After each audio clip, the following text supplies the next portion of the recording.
Hello, magandang gabi mga katropang maglalado. Happy New Year po sa lahat. Ngayon ay nagluluto ako ng cassava cake. So ayan mga katropa. Ito medyo hilaw pa. Sasalang ko ulit. Ito may hilaw-hilawin pa din. Sasalang ko ulit mamaya. At ito pa yung isa. Luto na.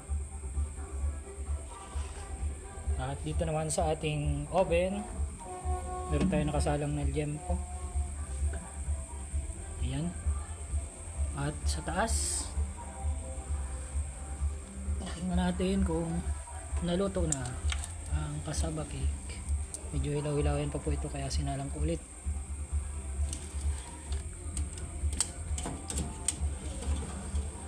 Medyo makapal. Ayan mga katropa, konting oras pa.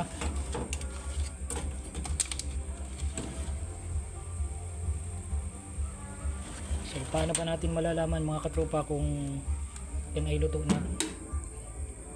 So mamaya kukuha tayo ng posporo, palito ng posporo at itutusok dyan sa gitna. Pag may dumikit, ibig sabihin hilaw pa.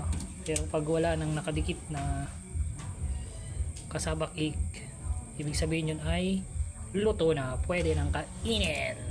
Ayan lang mga katropang maglalado. Happy New Year!